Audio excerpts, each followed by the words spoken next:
Thank you. Good morning, everyone. Good morning. We want to thank God who has given us this morning that we may share His word.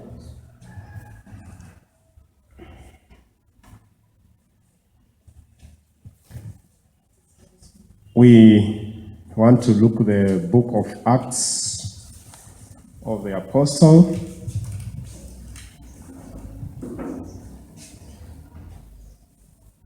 Acts of the Apostle, chapter 20, verse 32. Acts of the Apostle, chapter 20, verse 32.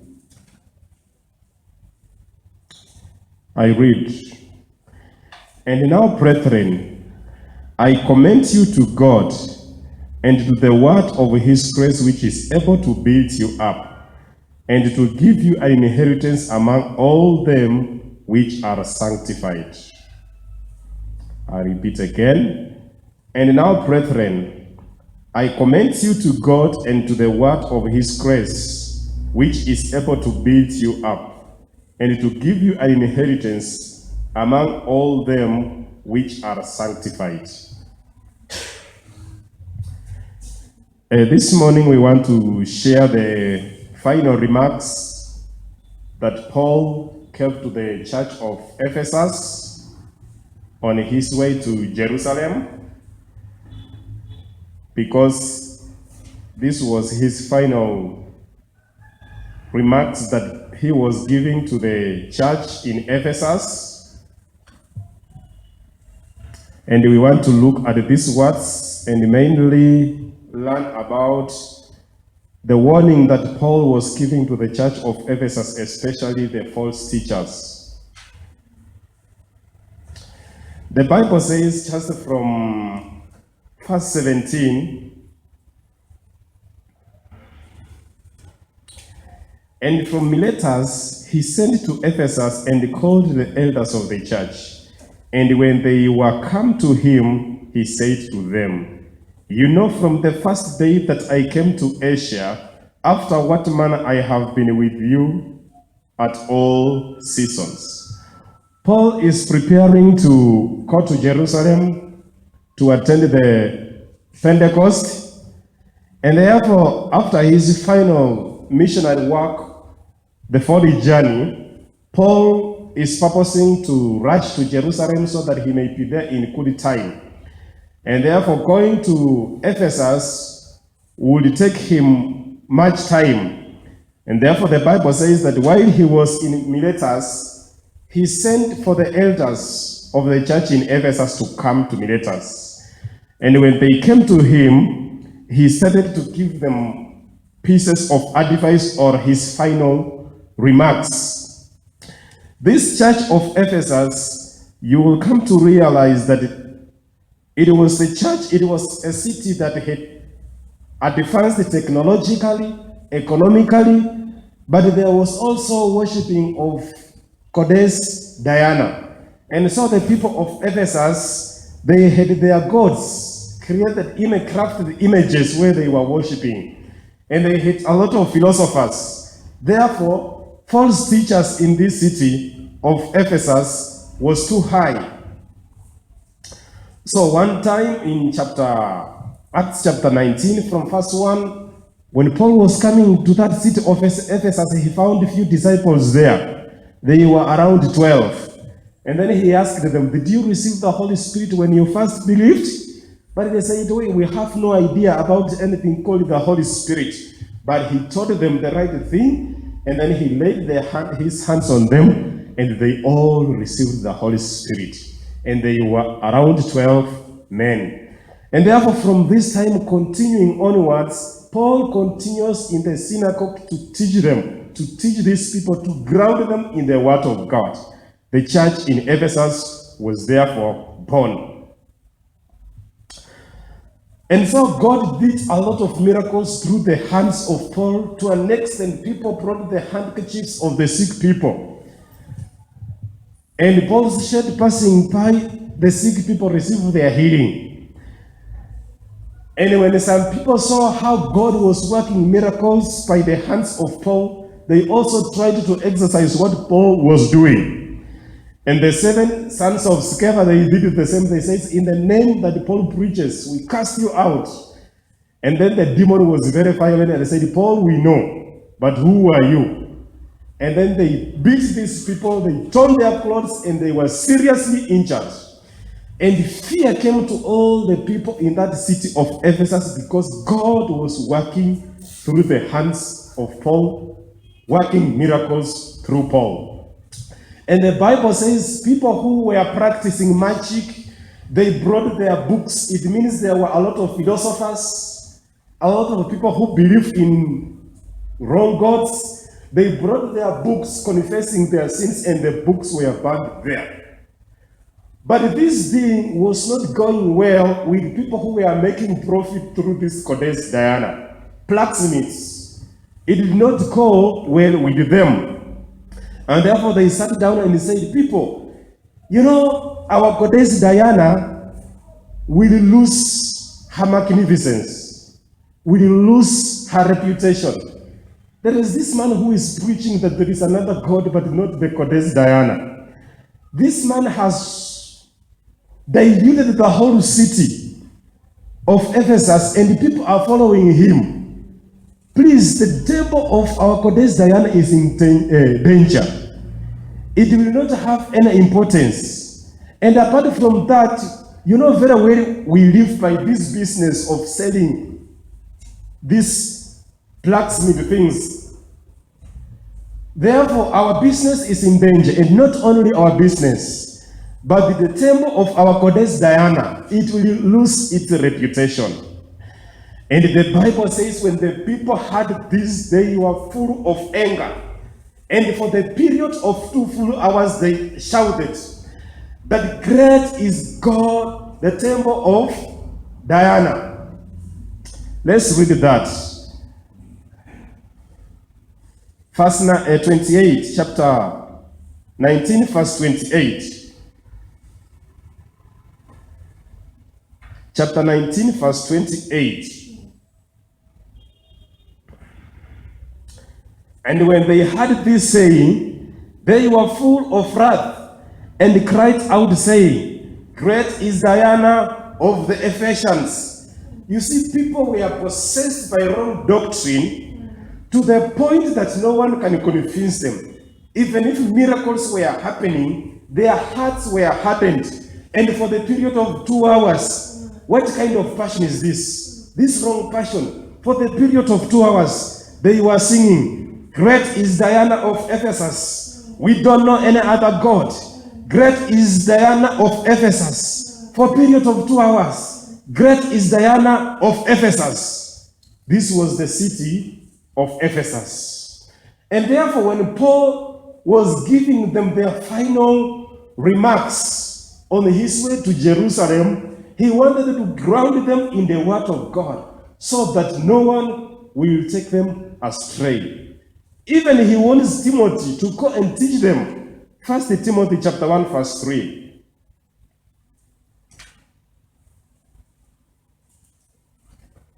1 Timothy chapter 1, verse 3.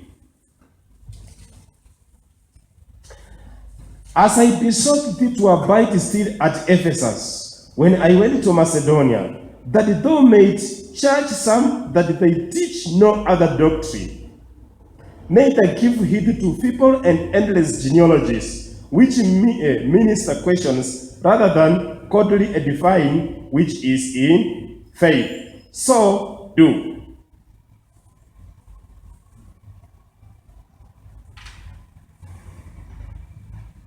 So Paul is instructing his son in faith, Timothy, to teach these things in the church of Ephesus. Paul later became the bishop of this church of Ephesus. And it is also those who have studied this, they will tell you that Ephesus, this is where John lived. John, who was a friend of Jesus, the disciple who was close friend of Jesus. and even Mary, the mother of Jesus, they lived in this city, and they were believers, and they were leaders and elders of this church of Ephesus. And therefore, Paul was ordained as the first bishop. Not Paul, Timothy was ordained the first bishop of this church of Ephesus. So, Paul is giving him some instructions to do in this city or in this church of Ephesus. I'll read the different versions of the same. 1 Timothy 1:3-4. I want you to stay in Ephesus, just as I urged you when I was on my way to Macedonia. He is telling his son, please stay in Ephesus. This church of Ephesus grew and it became one of the pillars. In fact, it became the great church among the 7 churches in Asia. Apart from the church in Jerusalem, apart from the church in Antioch, this was the 3rd big church. Therefore, he is telling him, I want you to stay in Ephesus, just as I urged you when I was on my way to Macedonia. Some people there are teaching false doctrine, and you must order them to stop. Tell them to give up those legends and those long lists of ancestors, which only produces arguments. They do not serve God's plan, which is known by faith. God's plan is known by faith. So, Paul is instructing Timothy to teach the church of Ephesus this sound doctrine.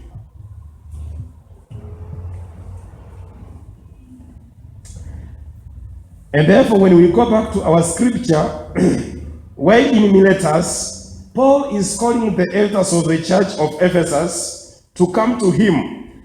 And when they came to him, Paul started giving them instructions.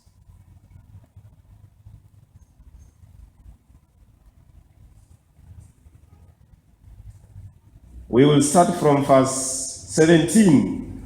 From Miletus, Paul sent a message to Ephesus, asking the elders of the church to meet him.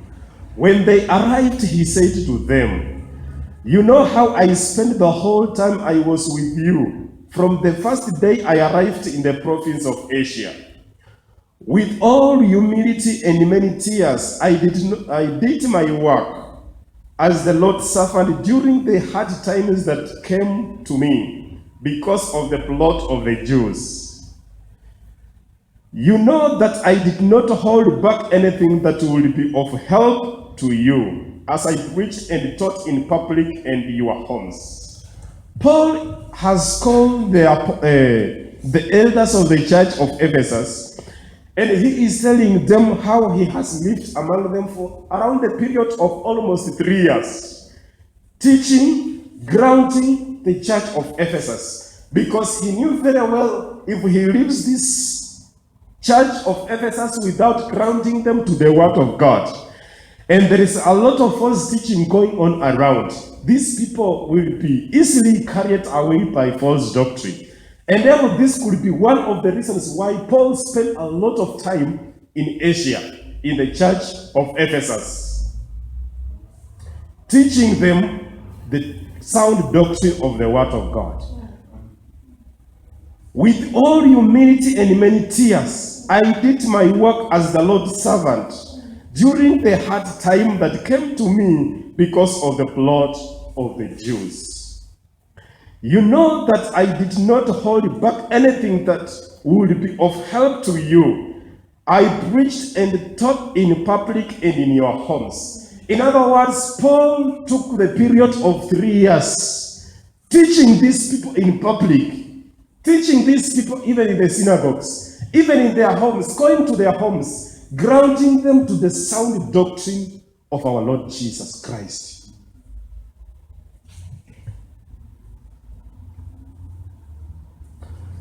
To Jews and Gentiles alike, I gave solemn warning that they should not turn from their sins to God and believe in our Lord Jesus Christ. Since to the Jews and Gentiles alike, I gave solemn warning that they should turn from their sins to God and believe our Lord Jesus Christ.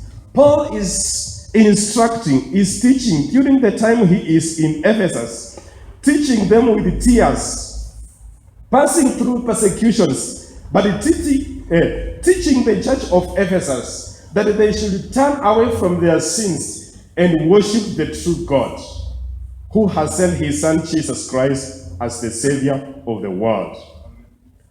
To the Jews and to the Gentiles alike, I gave solemn warning that they should turn from their sins to God and believe in our Lord Jesus Christ. And now, in obedience to the Holy Spirit, I am going to Jerusalem, not knowing what will happen to me there. I only know that in every city the Holy Spirit has warned me that prison and troubles wait for me. You know, Paul, on his way to Jerusalem, he was passing through every city where there is believers, and in every city that he was going through, prophets, they used to prophesy. One time, one prophet took a hold of Paul's belt and said, the owner of this belt, chains are waiting for him in Jerusalem. Persecution is waiting for him in Jerusalem. There was a time even he was being told, please don't go to Jerusalem. Don't go to Jerusalem, because God is speaking. The Holy Spirit is speaking in every city that Jerusalem, chains are waiting for you. Persecution is waiting for you in Jerusalem. And they were unable to convince him. And when they were unable to convince him not to go to Jerusalem, they said, now let the will of the Lord be done. But Paul said, none of these things move me. Chains, they don't move me. Persecution don't move me. Even death, I'm ready to pay the price to die because of the word of God. I must fulfill that. When they were unable to convince him, they gave up and said, may the will of the Lord be done.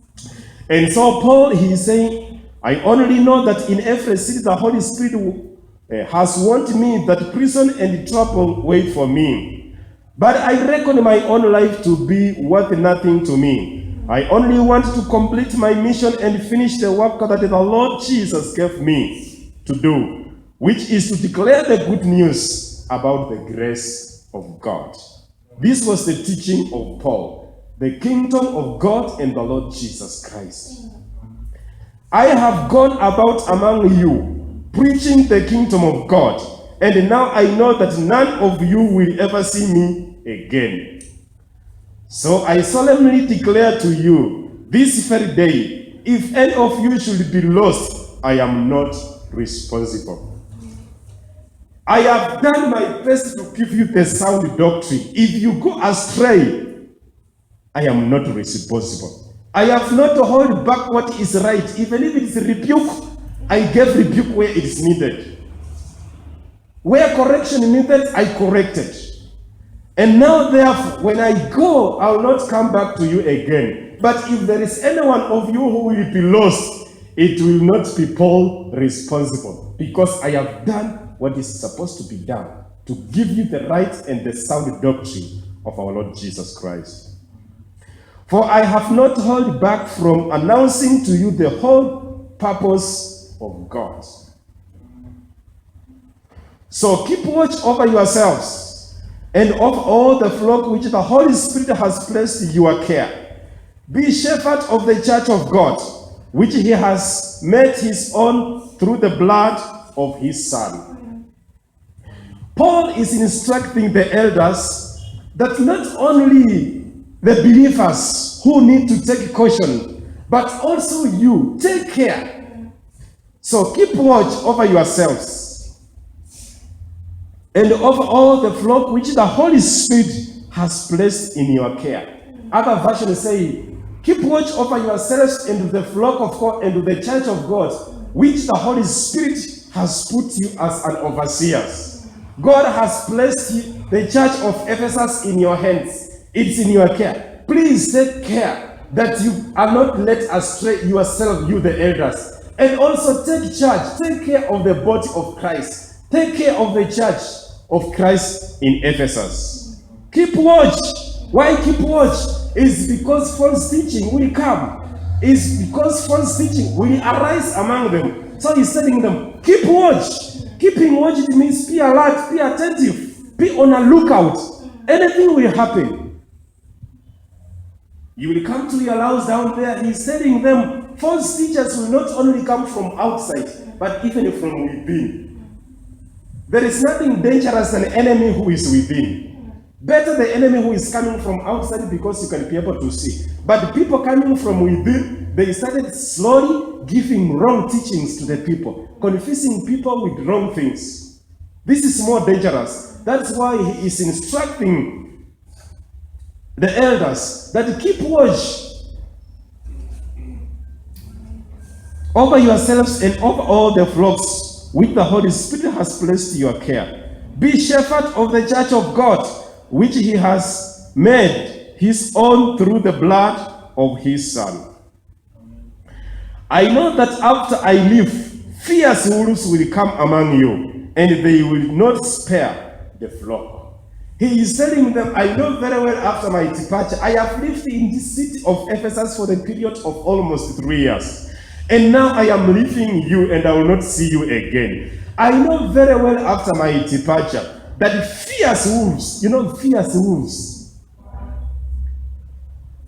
wolves, they are ready to destroy. When the wolf goes where there's sheep, even sometimes they will not eat, they just kill. They kill this one, they go to this one, they kill, they go to this one, just to destroy. Fierce wolves. Wolves which, people who are being called fierce wolves.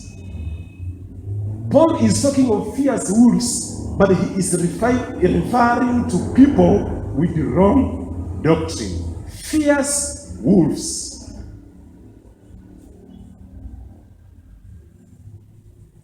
And I know that after I leave, fierce wolves will come among you, and they will not spare the flock.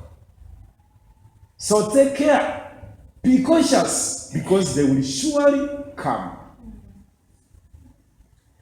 The time will come when some men from your own group will turn lies to lead the believers away after them.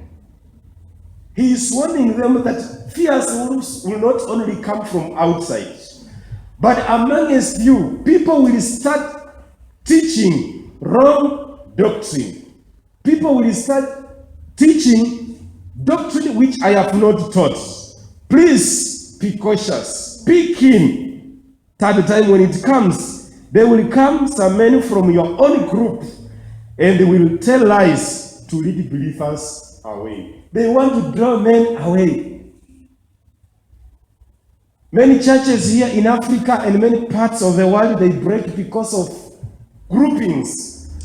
People start confusing people that this pastor is not doing the right thing. This pastor is not teaching the right thing. And then they confuse, and they convince a few people, and they gain a group, and then they split the church. Paul was giving instruction to the elders that among you, people with the wrong doctrine will rise up, and they will want to convince people to follow them. I warn you, take care. Feed the church which God has purchased by the blood of his own Son, Jesus Christ. Watch then, and remember that with many tears, day and night, I taught every one of you for 3 years. And therefore, if fierce wolves come and they convince you, it's not me to blame. I have done my best. I have given you the foundation of the true teaching of the Word of God. If there is anyone who will be lost, I will not be responsible. And therefore, he is instructing elders of the church of Ephesus, please continue with this sound doctrine. Continue teaching these people the right teachings. Protect the flock by giving them the right teachings, because fierce wolves will come not only from outside, but from among them will also come fierce wolves.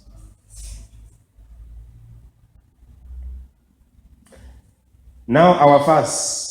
And now I commend you to the care of God and to the message of his grace, which is able to build you up and give you a blessing God has for all his people.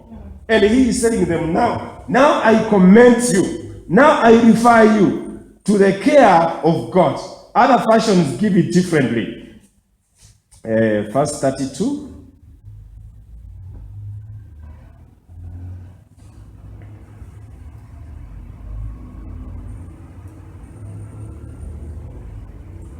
King James Version. And now, brethren, I commend you to God and to the word of his grace, which is able to build you up and to give you an inheritance among all them which are sanctified. Paul is telling them about all this instruction I have given you, and now I direct you. Brethren, I commend you to God, remain to God, and to the word of his grace. Continue in the word of God. Continue in the word of his grace, which is able to build you. These other teachings will not build you. I commend you to God and to the word of his grace, which is able to build you up and to give you an inheritance among all of them who are sanctified. He is instructing the elders of the church of Ephesus. Now I commend you to God and to the word of his grace. This is our teaching this morning, that let us continue with the word of God that is able to build us. Let's continue in the teachings of the word of God that is able to build us. He is telling the church that now I commend you to God and to the word of his grace. Let's continue in the word, in the grace of God, in the word that is able to build us. The word of God is able to build us. Let's continue in this word of truth. When we continue in the word of God, Jesus told the Jews who believed in him that if you obey, if you believe, and you continue in my word, you shall know the truth, and the truth shall set you free. You shall be free indeed. If you continue in my word, you will not be led astray. If you continue in my word, you will be strong. If you continue in my word, fierce wolves will not destroy you. If you continue in my word, you will be strong. It's our encouragement this morning. Let us continue in the word of God that is able to build us.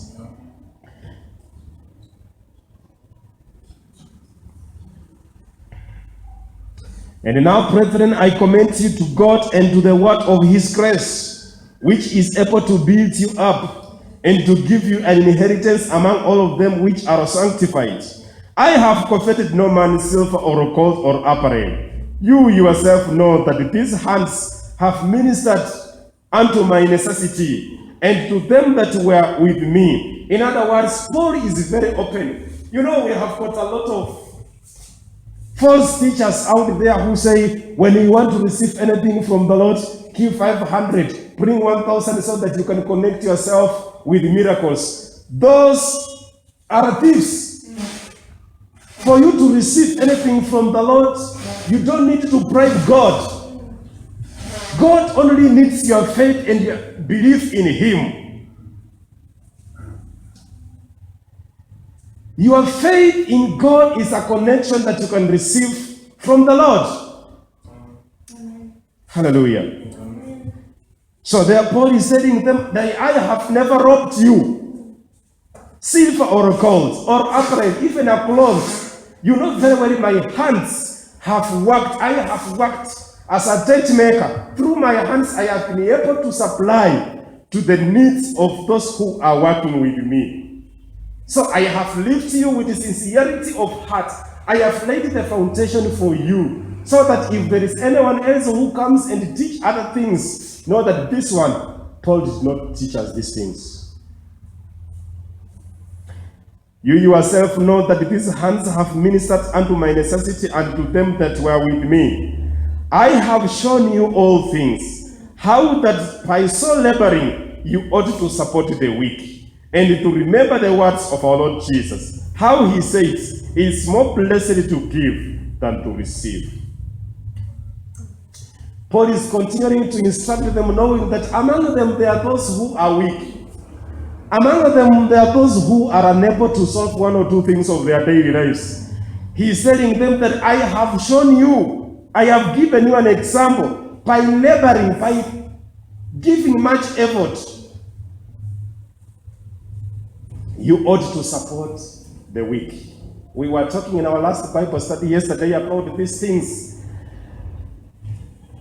Paul was laboring, was doing too much work, not because of himself, but because of the weak among them. And so sometimes God may bless us not because of ourselves, because he has got some people in mind. So if God blesses you, be a blessing to people. Amen. He is instructing them that I have shown you, I have exemplarily demonstrated to you that by working hard, that by doing effort, you need to support the weak. You remember very well, these are the same words that the Lord Jesus Christ said, that it is blessed for the hand that gives than the one that receives. And when he had thus spoken, he knelt down and prayed with them all. And they all wept sore, and fell on Paul's neck, and kissed him, sorrowing most of all for the words which he spake, that they should see his face no more. And they accompanied him unto the ship. When you read Revelation chapter 2 through John, God was speaking to this church of Ephesus. I know your works. I know how you cannot withstand those who are giving those wrong doctrine. But you have left the first love. Go back to the first love. Repent and go back to the first love. This church of Ephesus was dear to God. This is same instruction to all of us. Paul is telling the elders, I commend you to God and to the word of his grace, which is able to build you. Let's continue in the word of God. Let's continue to support the weak among us. Let's continue to teach the right doctrine. By so doing, we will be able to be strong. No wolf will come among us and devour our members. Amen. We continue with this sound doctrine. We continue teaching them. Paul is saying, night and day I never stopped warning you. In your houses, in public places, I was giving you these advices. Even if they looked like they were painful, but they were good advices. I never stopped warning you. I never stopped correcting you. I never stopped teaching you these right things. After teaching you in public, I used to come in your houses, continue instructing you, continue in the word of God and his grace that he is able to build you. So people of God, this morning, it's just my encouragement. Let's continue in the word of God and sound doctrine. Let's continue teaching one another. Let's continue building one another, because by so doing, we will be able to withstand wolves. Wolves are still there. In fact, right now, the greatest enemy of the work of God is not sinners. It is people who call themselves they are Christians, but they are teaching wrong doctrine. That is the greatest enemy. Let's pray God that he will continue to build us as we continue with this grace to teach men, to teach others. Now, brethren, I commend you to the word of God, of his grace, that he is able to build you and give you an inheritance among those who are sanctified. Let's pray.